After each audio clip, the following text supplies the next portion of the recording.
Wow, lỗi ạ. Chồng.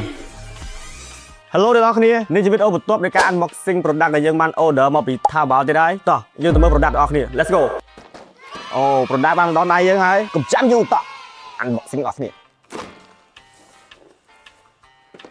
អូក្នុងនឹងយន្តហោះអ្នកនរគ្នានេះយន្តហោះចម្បាំងហ៎តោះកុំចាំយូរទៅបើកមើលរបស់គ្នាតើវាដូចក្នុងរូបភាពដែលយើងបានមើលនៅក្នុងទូរស័ព្ទអត់ Wow ក្នុងនឹងគឺគេដាក់យន្តហោះឲ្យមួយអាហ្នឹងប្រដាប់បជាវាគេឲ្យថ្មមកពីហើយទូលវីសយើងសម្រាប់យកធ្វើអីតែទូលវីសហ្នឹង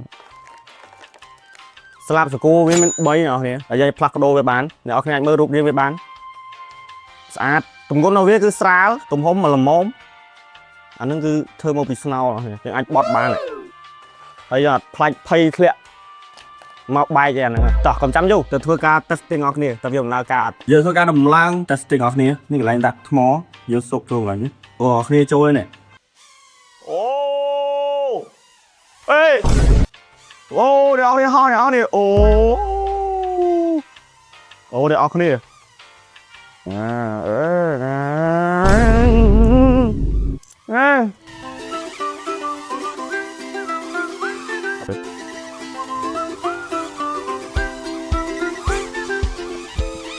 សម្រាប់ product នឹងដែរខ្ញុំ rate ឲ្យ9 លើ 10 វាដំណើរការល្អវាអាចលេងបានអ្នកនរគ្នាសប្បាយសម្រាប់អ្នកនរគ្នាដែរអ្នកនរគ្នា rate ឲ្យប៉ុន្មានកុំភ្លេច comment នៅខាងក្រោម这款开罐器采用人体工程学设计。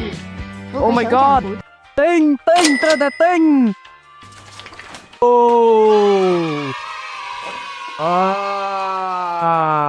អ្នកគ្នាបានឃើញហើយនេះគឺជាប្រដាប់កាត់កំប៉ុងជិះទៅមានតែប៉ុណ្្នឹងអត់មានអីនិយាយច្រើនទេគាត់នៅចាំយូរតោះយើងទៅតែអាប្រដាប់កាត់កំប៉ុងទៅបងប្អូនគ្នានេះវាមានអាកន្លែងយើងចុចបោះកន្លែងនឹងមួយនេះវានឹងចេញកន្លែងនេះហើយយើងដាក់ក្បាលកំប៉ុងចូលកន្លែងនឹងទៅហើយយើងមួលវាតោះយើងទៅមើលបងប្អូនគ្នាឥឡូវនេះគឺយើងមានកំប៉ុងភេសជ្ជៈមួយហើយអានេះវាធំជាងមកដាក់វាឲ្យចូលឲ្យត្រឹមកំប៉ុងរបស់យើងមិនឃើញគេសង្កត់វាខ្លាំងក្នុងវីដេអូចឹង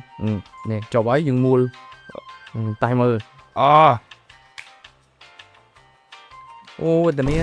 ក្រុមបានមួយនេះដែរនេះផៃជបានហើយបងនេះដល់ខ្ញុំមើលអស់នេះ1 2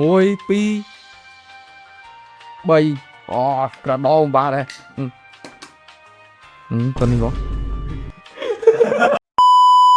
កំប៉ុងនេះគឺបាក់កខ្លាំងមែនទែនខ្ញុំគិតថាអានេះ file កបានតែកំប៉ុងនិយាយទេមើលទៅខ្ញុំអស់ពីសមត្ថភាពហើយគឺបានតែ clip ប៉ុណ្ណឹងនេះរបបពេញទូខ្ញុំហើយThey ask you how you are, fine, so you just can't get into it because they would never understand. ត្រាក់ប្រដាប់ការកំប៉ុងមួយនេះគឺខ្ញុំ rate ឲ្យវា3 លើ 10 ចុះតែអ្នកនរគ្នាឲ្យវាប៉ុន្មានដែរកុំភ្លេច comment នៅខាងក្រោម